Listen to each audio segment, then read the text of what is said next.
بسم اللہ الرحمن الرحیم۔ حروف ثوابت اور چاند گرہن ماتلسم امساک۔ اس سال جولائی کے مہینے میں 2 گرہن ہیں، ایک سورج گرہن اور ایک چاند گرہن۔ سورج گرہن 13 جولائی سن 2018 کو ہے اور چاند گرہن 27 جولائی سن 2018 اسی مہینے میں۔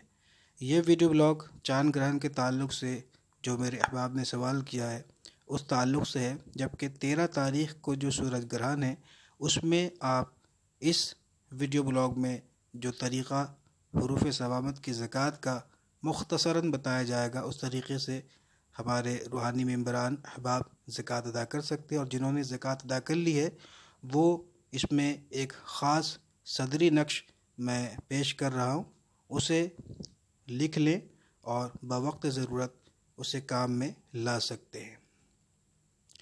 احباب نے 27 جولائی سن 2018 کو ہونے والے چاند گرہن میں حروف ثوابت کی زکوٰۃ اور اس کے نقوش وغیرہ کے تعلق سے سوال کیا، لہٰذا اس تعلق سے چند باتیں حاضر ہیں۔ اول یہ کہ گرہن کے وقت توبہ استغفار کی کثرت کریں اور ہو سکے تو نماز خسوف ادا کریں۔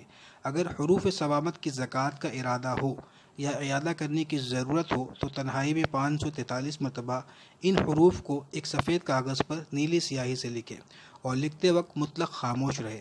اگر بولنا پڑے تو زکوٰۃ ادا نہ ہوگی، اور ایک ہی نشست میں لکھتے وقت اکثر حبس دم کیا کرے، یعنی اکثر سانس روک کر لکھا کرے۔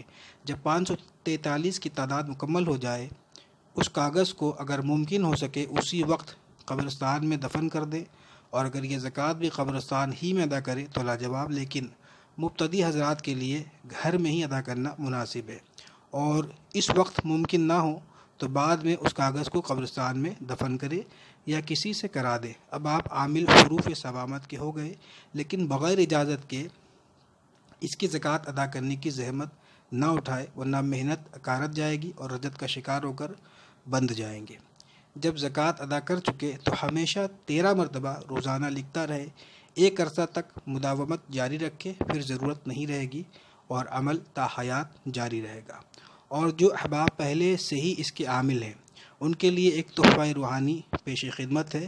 عین گرہن کے وقت اس نقش کو جس قدر چاہے لکھ کر رکھ لے، پھر جب سائل کو دینا ہو اس نقش کی پشت پر مقصد لکھ کر دیا کرے۔ مثلاً کسی کی خواب بندی کرنی ہے تو یوں لکھے: بستم خواب و خیال فلاں بن فلاں، علی حب و محبت و دوستی فلاں بن فلاں یا فلاں بنت فلاں، اور سائل کو ہدایت کرے کہ اس تعویذ کو نیلے کپڑے یا مطلوب کے پہنے ہوئے کپڑے میں لپیٹ کر کسی وزنی چیز کے نیچے دبا دے۔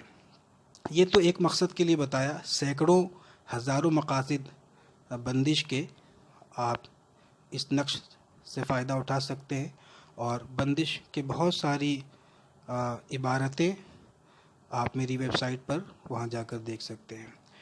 حروف ثوابت کے تعلق سے ایک پوسٹ ہے، اس میں مختلف بندش کے فقرے آپ کو ملیں گے۔ یہ نقوش ان عاملوں کے لیے نہایت کارآمد ہیں جو کہ حروف ثوابت اور مقصد عبارت سے تکثیری عمل نہیں بنا سکتے، لہذا اس وقت سے فائدہ اٹھا سکتے ہیں۔ ان نقوش کو لکھنے کے بعد اگر زیر زمین گھڑا کھود کر کسی ہانڈی میں رکھیں گے تو ان کی تاثیر اور بڑھ جائے گی، ورنہ ایسی جگہ رکھیں جہاں کی روشنی قدرتی و مصنوعی سے محفوظ رہے۔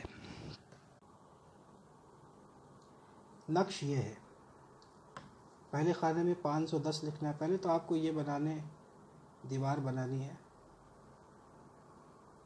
یہ احد یہاں پہ رسس تعاق لمو، یا اسے آپ جس طریقے سے ہجا کر لیں حرج نہیں، یہ سب سمجھانے کے لیے میں نے ایسے پڑھ کر کے بتایا۔ پھر جبرائیل، میکائیل، اسرافیل، عزرائیل علیہ الصلوۃ والسلام، ان کے اسماء لکھیں، 7 8 6 پہلے ہی لکھ لیں، اور اس کے بعد یہاں بھی ان کونوں میں بھی یہ احد رسس تعاق لمو اس طریقے سے لکھیں۔ اور اس کے بعد یہ پہلا خانہ ہے 510، یہ دوسرا خانہ ہے 511، یہ تیسرا خانہ 512، چوتھے خانے میں کسر ہے، یہاں 514، 515، 516، 517، 518، 519۔ نقش بھی لکھنے کے وقت جس قدر حبس دم ہو سانس روک لیا کریں بہتر ہے۔ مقصد کی عبارت نقش کے نیچے نہیں بلکہ نقش کے ٹھیک پوچھ پر لکھنا ہے، اس نقش کے ٹھیک پیچھے لکھنا ہے جب آپ کو ضرورت ہو۔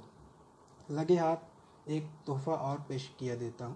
یہ نقش امساک اور قوت باء کے لیے ہے، اسے بھی جس قدر چاہے کاغذ پر لکھے یا دھات پر کندہ کرے۔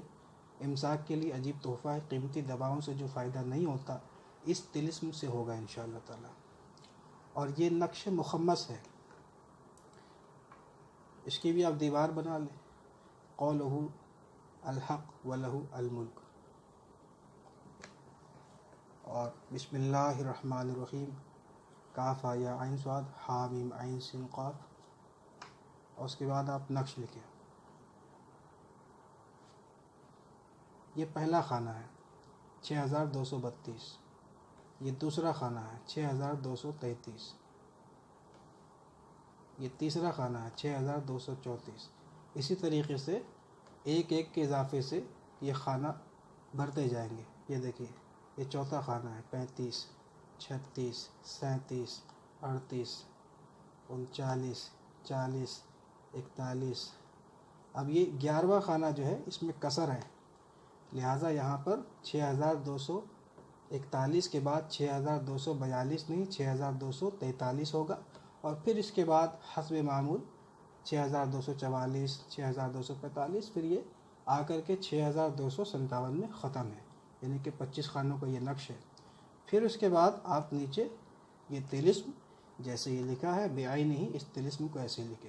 یہ نقش امساک کا تیار ہے۔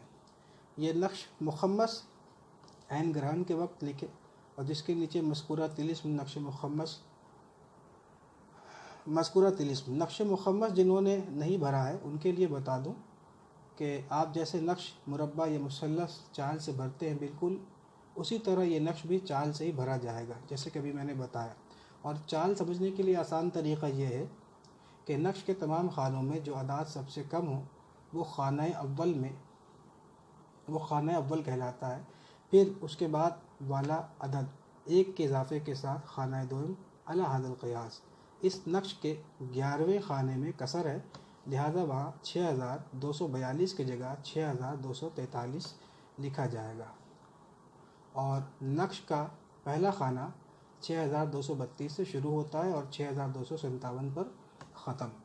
احباب میں سے اگر کسی نے ابھی تک مخمس کی ریاضت نہیں کی انہیں اجازت دیتا ہوں، دعا گو ہوں کہ آپ تمامی روحانی ممبران کو رب تعالیٰ اپنے حبیب دلوں کے طبیب مصطفیٰ جان رحمت صلی اللہ تعالیٰ علیہ وسلم کے وسیلے سے علم نافع عطا فرمائے۔